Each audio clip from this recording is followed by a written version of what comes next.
हमारी थी कोई पैकिंग हुई थी ललितपुर जाने की मारपीट से पहले। तो हम लोग की आपस में बहस हो गई तो इन्होंने धक्का दी, हमारे हाथ उठा, पहली बार हम हाथ उठाया था।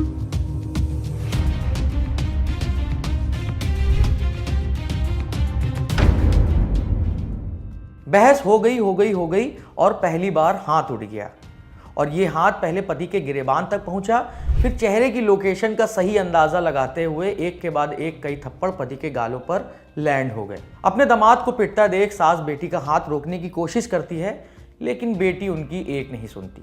सास और अपनी दूध मुही बच्ची के सामने पत्नी से पिटता व्यक्ति अपने साले से कहता है कि बेटी को बाहर लेकर जाओ।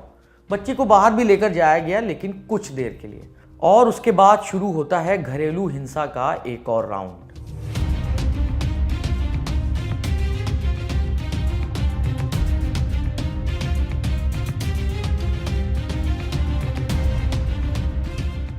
इस महिला ने अपने पति को पीटते हुए सुप्लेक्स, चॉकस्लैम जैसे कई दांव का इस्तेमाल किया।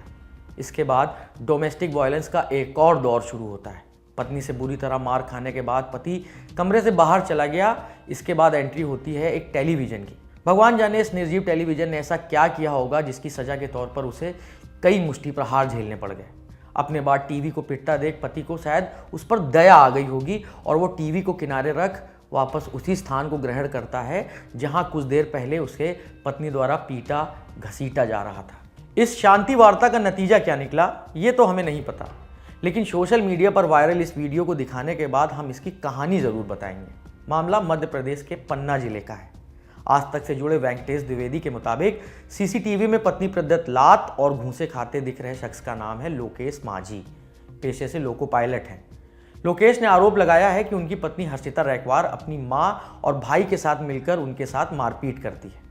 लोकेश का आरोप यह भी है कि शादी के बाद से ही पत्नी का परिवार उन्हें प्रताड़ित कर रहा है और झूठे केस में फंसाने की धमकी दे रहा है। लोकेश और हर्षिता की शादी जून 2023 में हुई थी। लोकेश का दावा है कि शादी के बाद से ही पत्नी, सास और उनका साला पैसों की डिमांड करते थे और पत्नी उनसे अक्सर मारपीट करती थी। 20 मार्च को भी उनके साथ यही हुआ, लेकिन लोकेश ने इस बार मार खाने से पहले कमरे में कैमरा लगा दिया था। पत्नी लगातार 1 साल से मुझे प्रताड़ित करती रही, बहुत मारपीट की, मेरे दोस्तों से नहीं मिलने दिया, मेरे घर वालों को सपोर्ट नहीं करने दिया, मुझे घर नहीं जाने देती थी, दोस्तों से नहीं मिलने देती थी, और जहाँ भी जाओ तो बोले वीडियो कॉल करो, कहाँ जा रहे हो, यहाँ जा रहे हो, वहाँ जा रहे हो, सब करती थी एकदम बिल्कुल इस तरह से। और कई बार मेरे साथ मारपीट हुई जिसके वीडियो साक्ष्य मेरे ऊपर साक्षात है।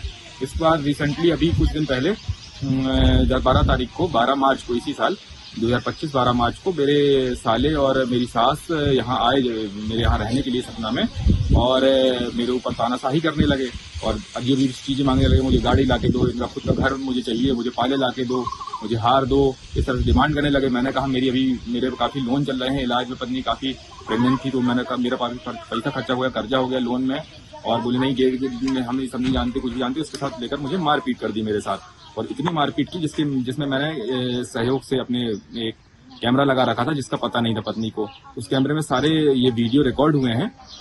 पैसे की मांग करती थी और पैसे की मांग करती थी, बिल्कुल पैसे की मांग करती थी, जो वीडियो में साक्ष्य में आए हैं। तो मैंने इसकी FIR सबसे पहले, मैं जहाँ रहता हूँ, मैं करंटली अस्थायी पता मेरा सतना में है, सतना में, तो मैंने सतना सिटी कोतवाली में इसका FIR की है मैंने। इस मामले पर लोकेश की पत्नी हर्षिता की भी सफाई आई है, जिसका कहना है कि उसने पहली बार अपने पति लोकेश पर हाथ उठाया है। कुछ नहीं था, इनने इतनी बार में मारा पीटा सब कुछ। वहाँ गए थे हम लोग रेलवे, मतलब वहाँ स्टेशन पे, तो इन्होंने उल्टा सीधा बोल दिया। तो घर पे हम लोग क्या आपस में बहस हो गई। हम जा रहे थे अपने मायके, हम बैग लगा रहे थे, हमने बोला मंगलसूत्र कहाँ है माँ, तो कहने लगे इसका मंगलसूत्र है ना हमारे पास नहीं है। हमने कहा दे दो, अच्छा नहीं लगता है। ऐसे ही हमारी पूरी फुल पैकिंग हुई थी ललितपुर जाने की मारपीट से पहले। तो हम लोग की आपस में बहस हो गई तो इन्हें धक्का दी, तो फिर हमारा हाथ उठा। पहली बार हम हाथ उठाया था।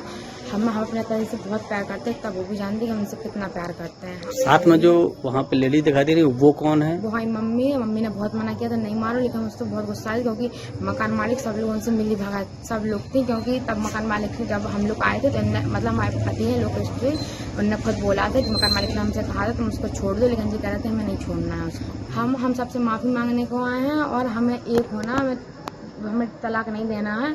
हम माफ़ी मांग रहे हैं सबके हाथ जोड़ के पैर पड़ के, और हमसे कभी गलती नहीं हुई। कभी गलती होगी तो आप लोग सब लोग हो बोलना निकल जाओ, हम तुरंत यहाँ से निकल जाएंगे। हर्षिता माफ़ी मांग रही हैं। लेकिन मामला पुलिस तक पहुंच गया है और पुलिस मामले में कानूनी कार्रवाई भी कर रही है।